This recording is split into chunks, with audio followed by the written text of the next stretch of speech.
আপনি যদি কারো প্রতি হিংসা করেন তাহলে কি হবে? আপনার ক্ষতি কি? আপনার যত নেক আমল ধ্বংস হয়ে যাবে।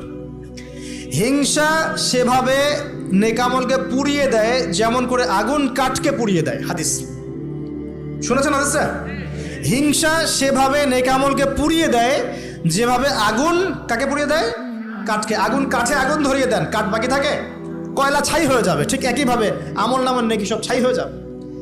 আর যদি আপনাকে কেউ হিংসা করে, ঈর্ষা করে, মানে ঈর্ষা না, হিংসা করে এবং আপনার দিকে বদনজর দেয়, হ্যাঁ, আপনার ক্ষতি চায়, আপনার সাথে কুফুরি করে ইত্যাদি, তাবিজ কবজ করে, তখন আপনারও ক্ষতি হতে পারে। চোখ লাগলে, বদনজর হলে, তাবিজ কবজ, আপনার ক্ষতি হতে পারে। আর এই ক্ষতি থেকে আপনি বাঁচবেন কিভাবে? এটা তো আপনার হাতে নাই, তাই না? কেউ যদি আপনাকে ঈর্ষা হিংসা করে, এটা তো আপনার হাতে নাই, আছে? নাই। একটা উপায় হচ্ছে মানুষের থেকে নিজেকে যত পারেন আড়াল করার চেষ্টা করেন।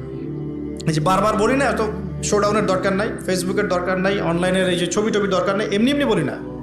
আমরা চাই যে মানুষ থেকে যতটা পারি আড়াল হতে, যতটা সম্ভব। কারণ এখন তো এর চেয়ে বেশি কিছু পাচ্ছি না, এতে ক্ষতি আছে, মানুষের চোখ লাগে। এখন আপনি বাঁচবেন কিভাবে? প্রতিদিন সূরা ফালাক, সূরা নাস, ইখলাস সকাল সন্ধ্যা 3 বেলা করে, সকাল সন্ধ্যা 3 বার করে সূরা ফালাক, সূরা নাস, সূরা ইখলাস। প্রত্যেক নামাজের পর আয়াতুল কুরসি, ঘুমানোর আগে আয়াতুল কুরসি, সূরা বাকারার শেষের আয়াত, সূরা মুলক।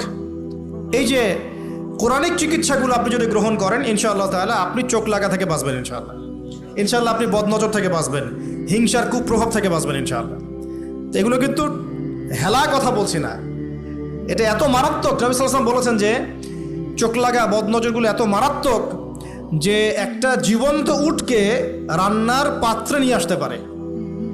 এত ডেঞ্জারাস, এত ডেঞ্জারাস। তো